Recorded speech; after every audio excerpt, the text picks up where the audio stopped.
Welcome to the third episode of Foreign Correspondents Deeper into Hitchcock podcast. My name is Michał Oleszczyk and I'm joined as always by Sebastian Smoliński. Hello. And we are here to discuss Alfred Hitchcock's films one by one. We release an episode every 3 weeks, and thank you so much for all the wonderful comments that you sent after our second episode concerning The Lodger. And now we are embarking on a mission to discuss the third film in the Alfred Hitchcock canon. Just some information, you can follow us, and we actually encourage you to do so on Facebook. Our fan page is Foreign Correspondents Deeper into Hitchcock. And also, you can reach us by email, and our email address is hitchcock.podcast@gmail.com. Please write to us. Exactly. So, Sebastian, let's plunge into Downhill. This is the third film that survives. We already mentioned in the second episode The Mountain Eagle, which is sort of the holy grail of lost films. Maybe one day, hopefully during our lifetimes, it will be discovered. But now let's plunge into Downhill, a film that was that stars Ivor Novello, our good friend from The Lodger.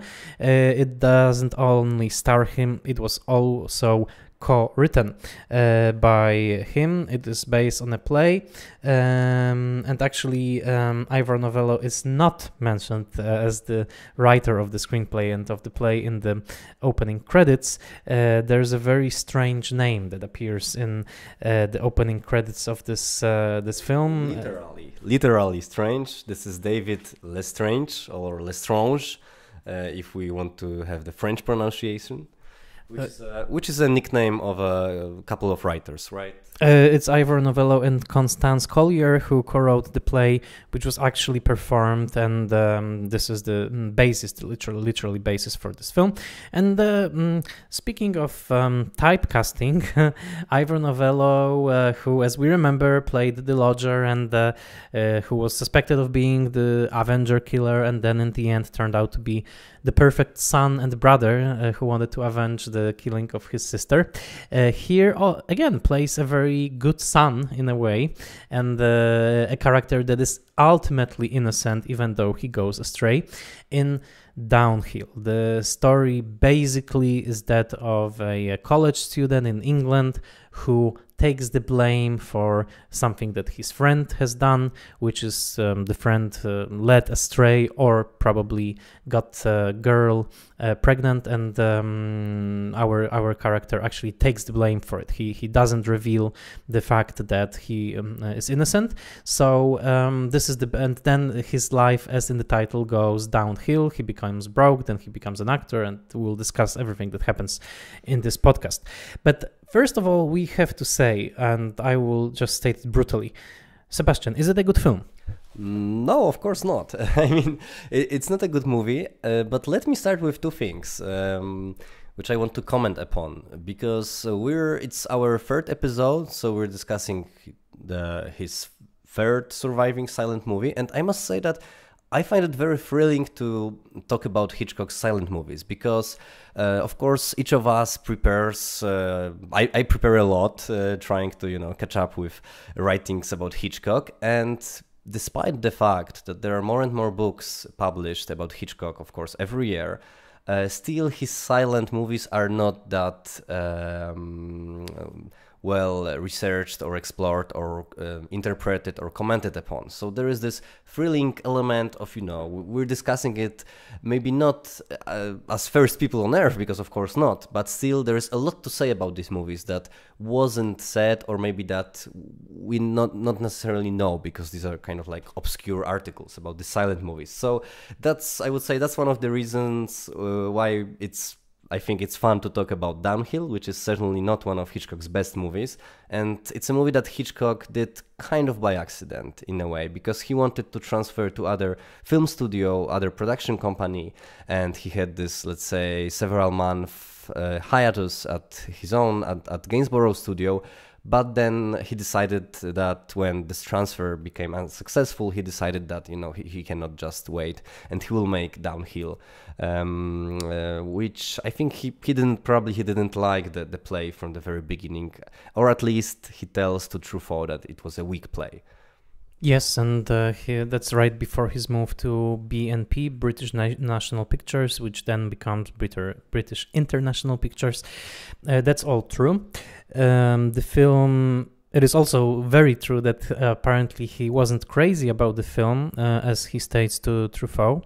However, I would say that I completely agree with you. I mean, to see those films, to revisit them, or to see them for the first time nowadays with those better copies available, especially on Blu-ray, it is a great adventure. And for me, I do remember when I first watched Downhill, it actually played on Polish television in early 2000s in a strange print or copy that had no music whatsoever.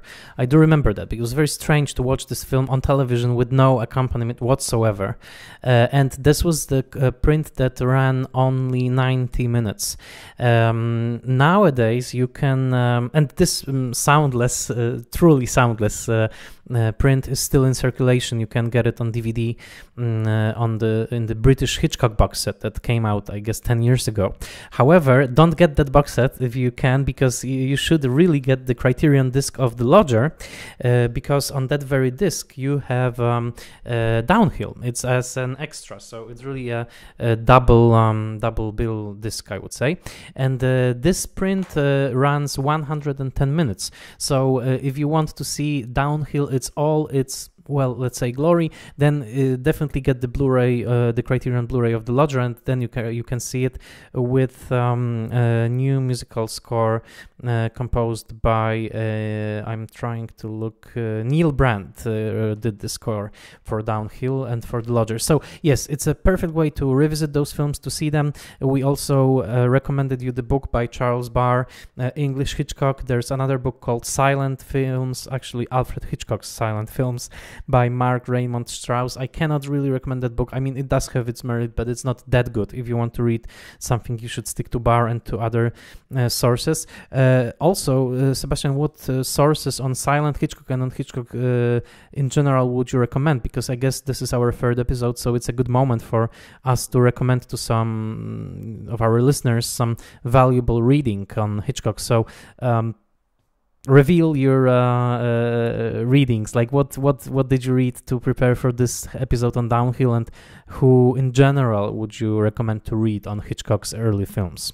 There is a very interesting Alfred Hitchcock companion, which has some 600 pages, and there are lots of articles, not really about single movies, but more covering kind of like different areas of his work. And there is a chapter about silent movies, which is kind of significant that there is just one short chapter, but I think it's a great book because it's trying to show Hitchcock's works from different perspective. Of course, I'm reading Robin Wood's kind of magnum opus, we could say, or one of his most important books, which is Hitchcock's Films, or actually Hitchcock's Films Revisited, because this is the book he republished several times. So this is kind of like life's work. But famously, he wasn't crazy about his British movies. And in this revisited book, he writes more about Hitchcock English films, but actually he just writes about blackmail in a bigger detail. So that's what I'm reading right now. Great. I also love that this podcast makes us actually read more stuff that we never read before and learn new things about Hitchcock. I really love it. Okay, Downhill. A melodrama, I guess. A melodrama would be the word to describe the movie. We already said what it's about. Ivor Novello playing schoolboy, playing rugby with other boys. As we know, Ivor Novello was gay in his life, and here when the first shot of him, visibly older, I would say, he doesn't look like a college boy. He doesn't look like a college boy. He was, I think, around 30 at the time, so much older. And I would say what is also striking about him, that it may be a distant association once again, but he's a bit similar, just his plainly his face to Buster Keaton in a way. Of course, the expression is totally different. Don't you mean Harold Lloyd? I was thinking of Harold Lloyd when I watched him, actually. Maybe, but Novello has this we could say petite figure. He's a fragile small man in a way, right? Small in size wise, right?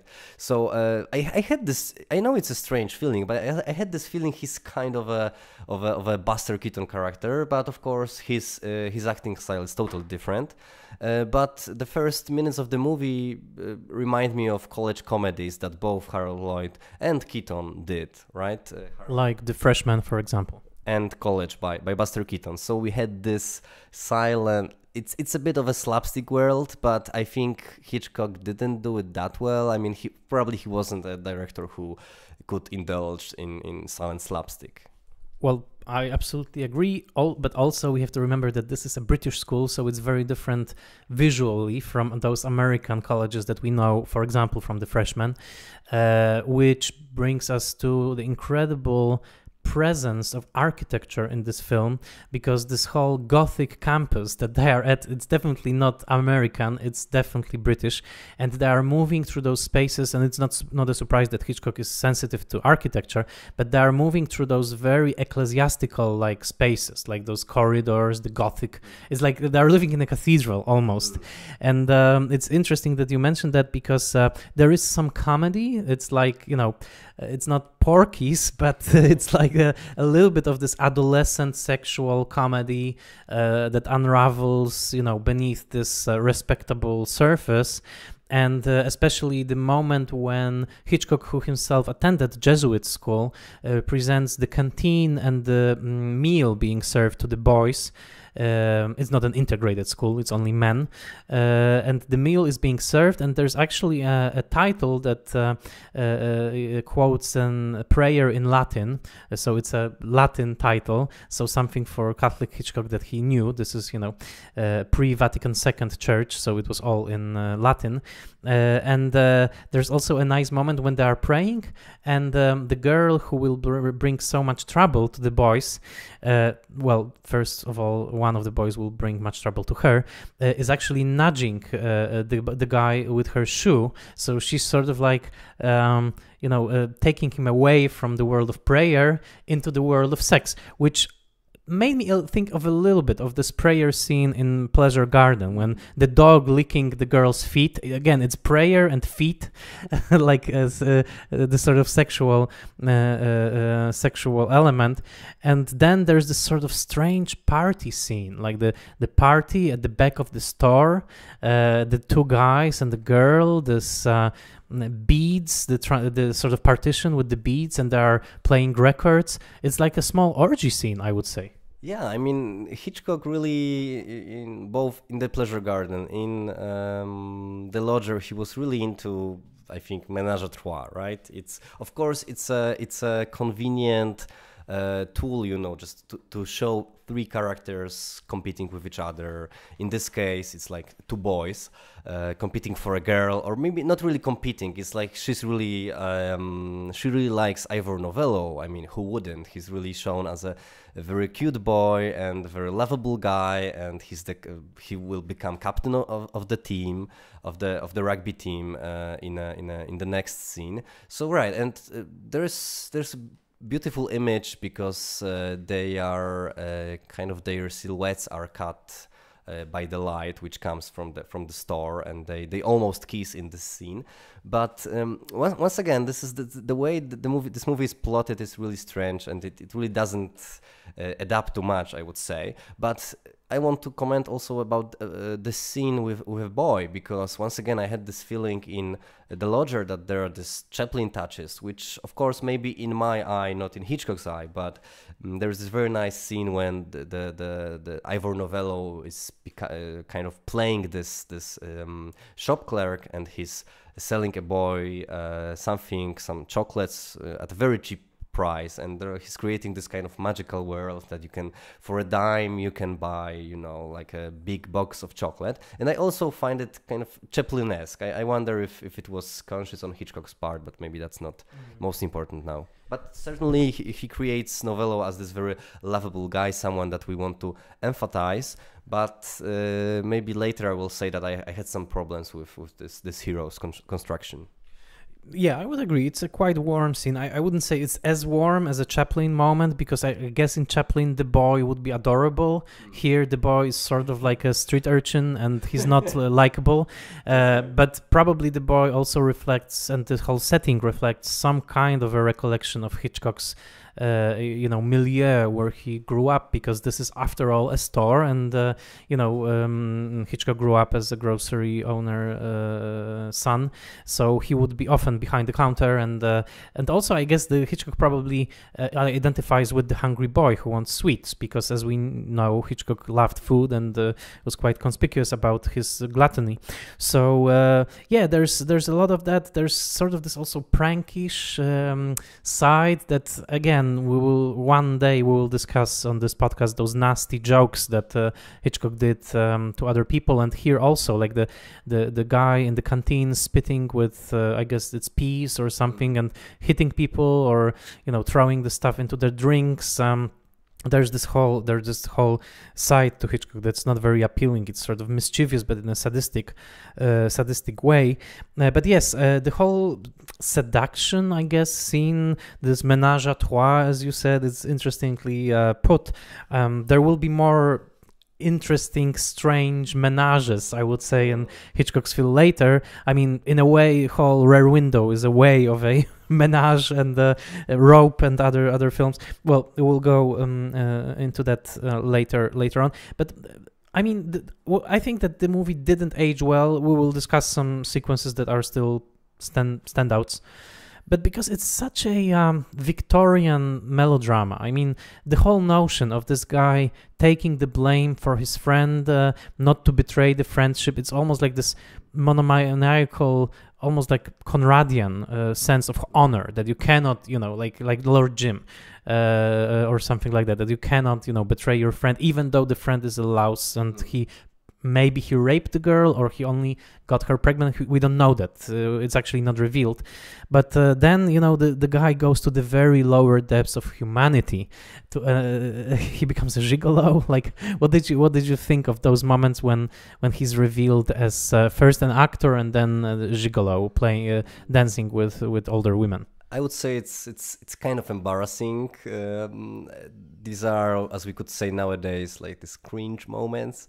So I agree. And so what is interesting in this movie is that, of course, it's mostly discussed as an example of Hitchcock doing his best with a mediocre material, right? That we can discuss several scenes, for example, at the headmaster office, which is really brilliantly done, with a full of tension.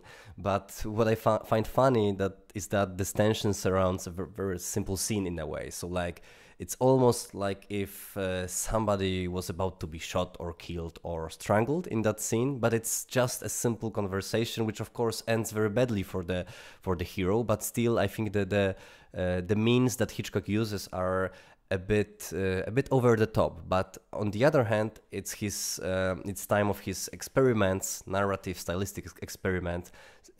So it's really this scene and the others like that Hitchcock really put a lot of effort to construct, save this movie in a way. But for example, we don't know why he should behave that way. You mentioned this Conradian notion, which is which may be there, but still their friendship is not really established, because if it begins as a buddy movie, we don't see their bond or their mutual friendship. It's not really established in any of the scenes. We know they live together as roommates, but I think we don't feel that their relationship is something more than just two random friends. Yeah, and this touches upon number of Hitchcock's issues. It will be very difficult actually to find a convincingly shown male friendship in Hitchcock's films. I mean, it either steers into this creepy homosexual terrain of Rope, where friendship is actually something more, but also is presented by Hitchcock with some kind of suspicion, or those strained relationships between men, which are friends but they are arguing all the time, like James Stewart and Wendell Corey in Rear Window, for example. They were war buddies, but they are not really getting along.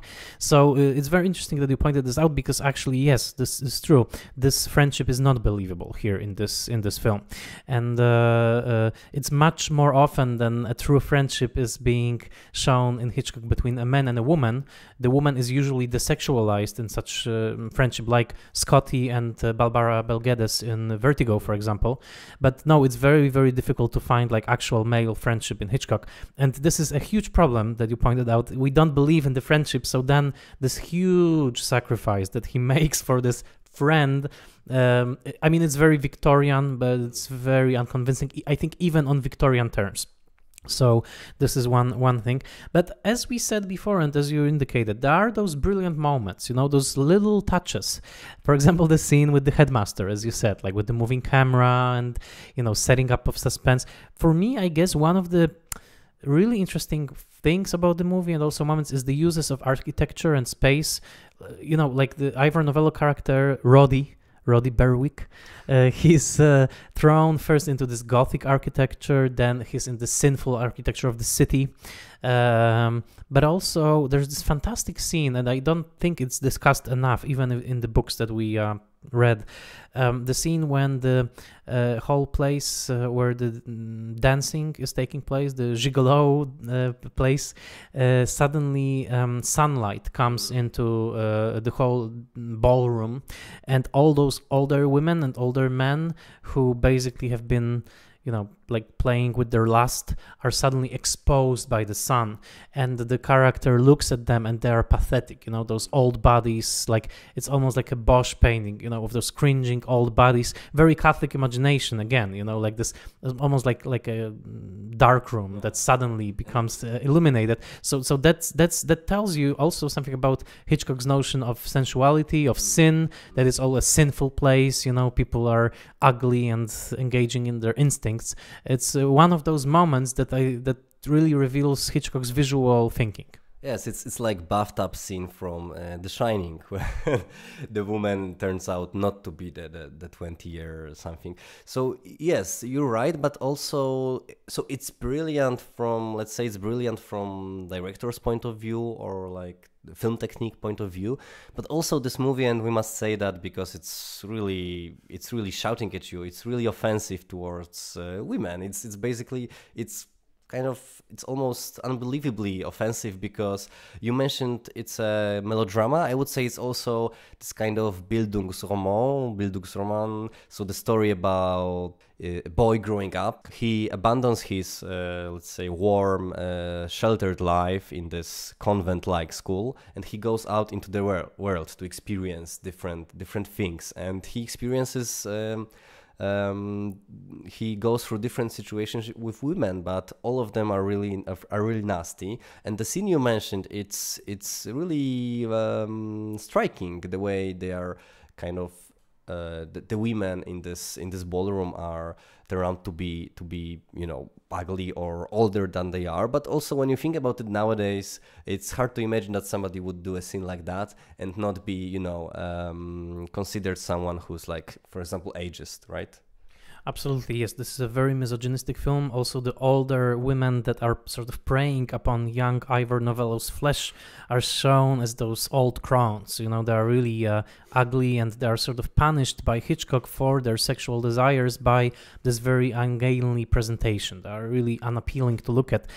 But there's, I mean, as distasteful as it is, even as Hitchcock's, let's say, offensiveness, it's also interesting because, for example, when one of the women turns out a little bit more sympathetic, she is credited in the credits as poetess, and she talks to, actually, instead of just, treating him as a piece of flesh, or as Richard Gere in American Gigolo, she starts talking to him, she asks him questions, she seems sympathetic, and suddenly the sun bursts in, and suddenly she also is revealed as this old crone.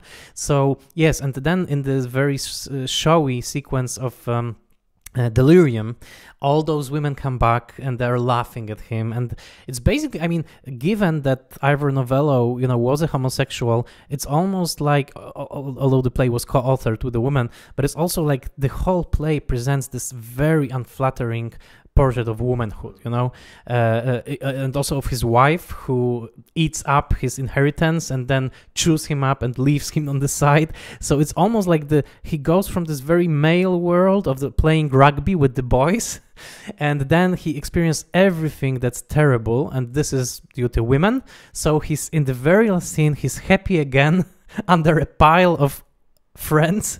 Under a pile of other boys on the rugby field, and he's smiling. He's again in this all-male environment. So I guess there's an element of an anti-woman fantasy in this film. Yes, and at the beginning we get to know the sister of his friend, and we see that she's interested in him, and that his father is kind of maybe sanctioning this future relationship between them. So we could treat this movie as a way of, him going through different experiences to finally land with the right girl. But that's not what's happening. This is something also, the number of inconsistencies in this movie, and the way it's not really going towards a credible finale is really interesting, because actually we have like this 3-act structure.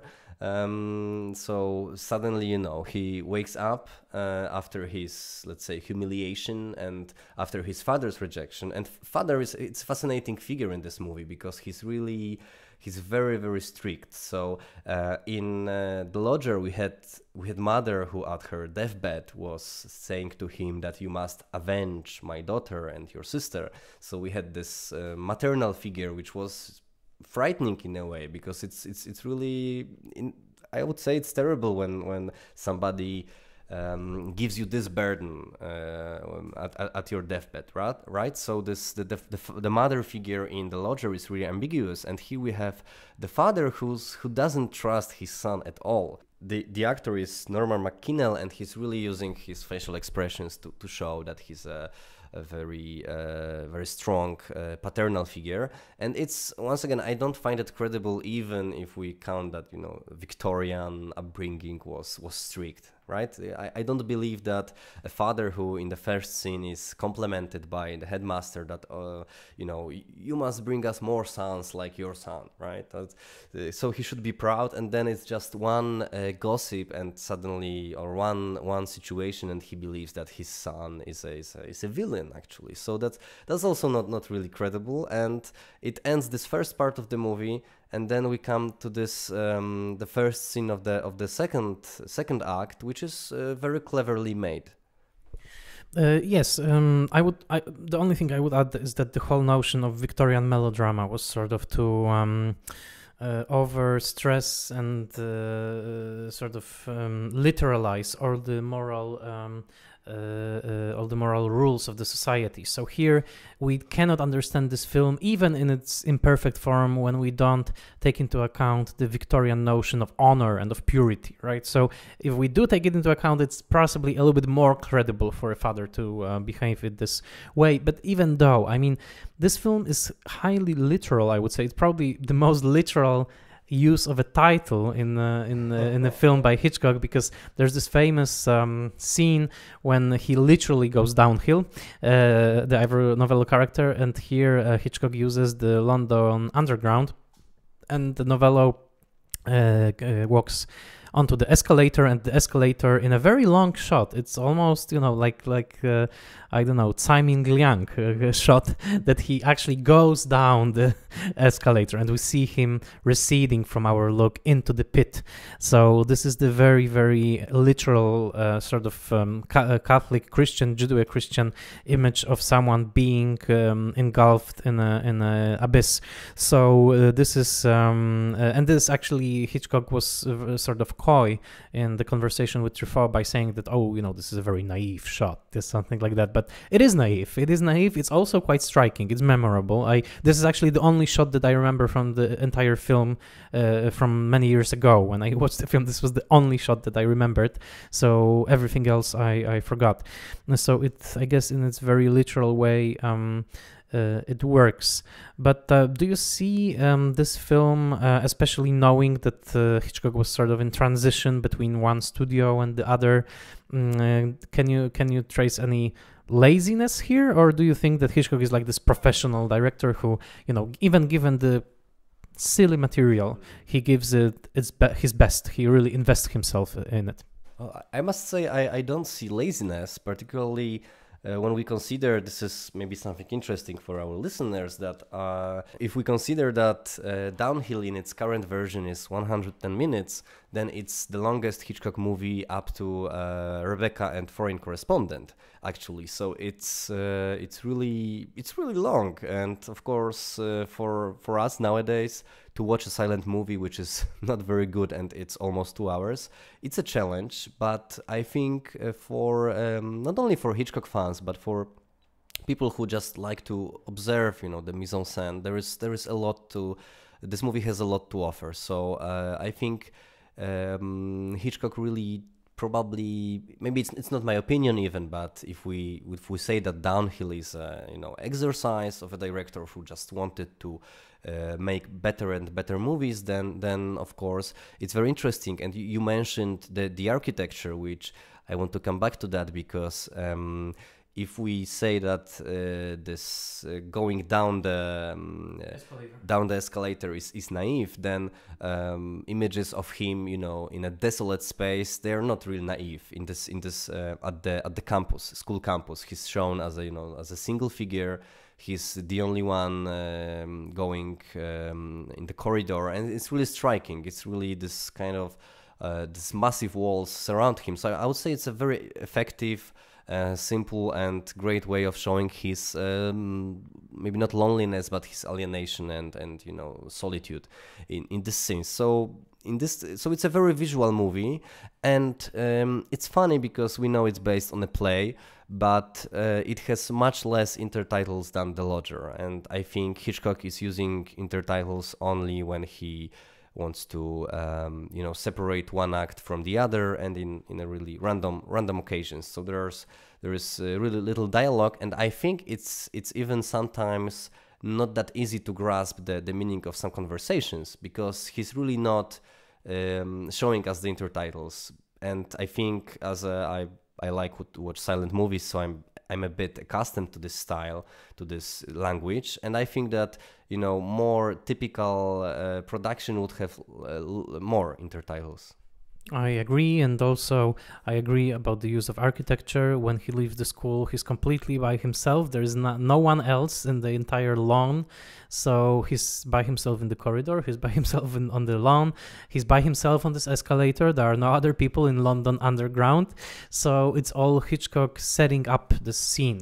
He's very and he will actually mention this later on in his life, his interviews, that he was often trying to find those very abstract images of a human figure in a space, like for example in an empty space, like Cary Grant on this cornfield in North by Northwest, for example, right? It's a very abstract image, like this lonely human figure, and here you also see this.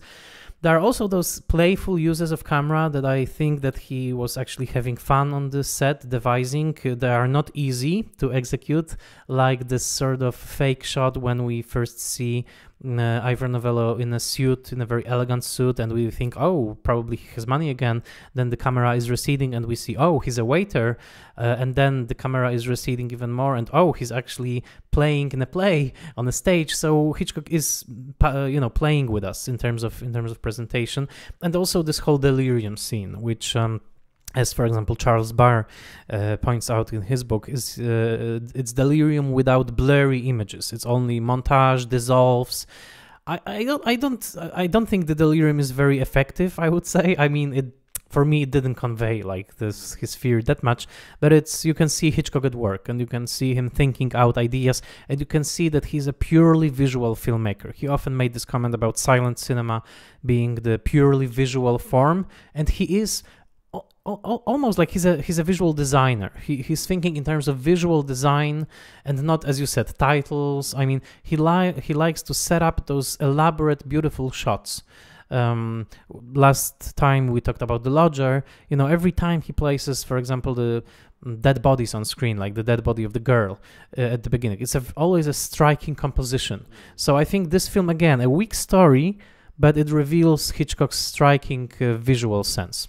Yes, I would say he's a designer, certainly, but he's also a translator, and it's certainly, you can see that in his silent movies especially, and it may look a bit naive sometimes from today's perspective. You mentioned the escalator scene, but he's really translating, thoughts also very often in The Lodger and Downhill. He's translating thoughts into images, into a series of images, which kind of shows us how he used Soviet montage, right? He's not using Soviet techniques to persuade us to some political option. He's not creating, of course, radical cinema. So as Robin Wood mentioned, he's kind of cutting the roots of these techniques. So he's not doing political cinema. He's using Soviet style, so this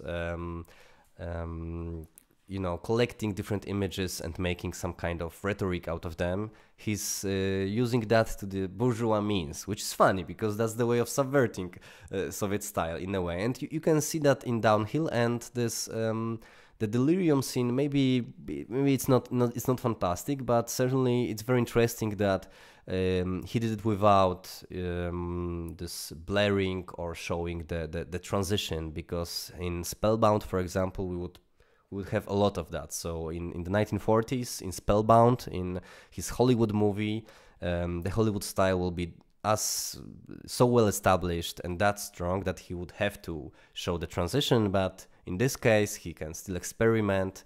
Maybe this, let's say, British or international style of making movies is a bit more flexible.